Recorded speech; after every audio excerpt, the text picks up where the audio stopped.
বিদ্যুৎ সমস্যার সমাধানে ট্রান্সফরমার বসানো একান্ত জরুরি, কিন্তু তাই বলে তার বাড়ির সামনে রাস্তায় ট্রান্সফরমার বসাতে আপত্তি করলেন কালাইনের প্রাক্তন শিক্ষক তথা বিশ্ব হিন্দু পরিষদের দক্ষিণ অসম প্রান্ত সহসভাপতি পরেশ চন্দ্র পাল।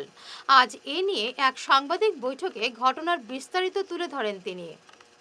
কিছুদিন থেকে একটা আমাদের এই যে কালাইনের পার্শ্ববর্তী ফিল্ডের কিনারে যে একটা রাস্তা আছে, এই রাস্তায় যারা আমরা বসবাস করি উভয় সম্প্রদায়ের মানুষ, আমাদের এখানে অনেক কারেন্টের প্রবলেম ছিল, মানে ভোল্টেজ প্রবলেম থাকায় আমরা আবেদন করি একটা ট্রান্সফরমার এখানে এসেছে। ইলেকট্রিসিটি বোর্ড থেকে জানার পর এটা নিয়ে কোথায় বসবে তা নিয়ে অনেক ভাবনা চিন্তা করা হয়েছে, বৈঠক করিয়া দু একটা জায়গাও ঠিক করা হয়েছিল। পরবর্তীতে এই জায়গাগুলায় সিদ্ধান্ত নেওয়া হয় বিগত 8 তারিখ। এইখানে এই যারা কাজ করবে তারা খুঁটি টুটি নিয়ে এখানে আসার পর আমরা একটা জায়গা ঠিক করেছিলাম। পরে ওই জায়গার মালিক এটা অস্বীকার করায় অন্যত্র জায়গা খোঁজার জন্য অনেক চেষ্টা করা হয়েছিল, কিন্তু এই ঘটনায় পরে প্রপার জায়গা না পাওয়ায়, বিভিন্ন কথাবার্তার মাধ্যমে সিদ্ধান্ত না হওয়ায় কিছু কথাবার্তা কাটাকাটি হয়েছিল।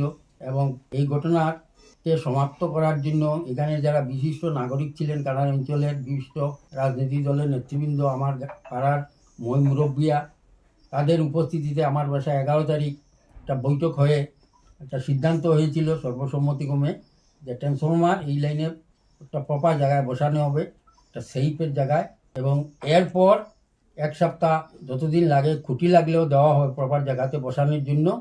এটা আমার বাসার সামনে না বসানোর জন্য সিদ্ধান্ত হয়েছিল, কিন্তু পরবর্তীতে এখনো পর্যন্ত এই ট্রান্সফরমারটা কোথায় বসবে কোথায় না কোনো রকম সিদ্ধান্ত উপনীত হওয়া যায় নাই।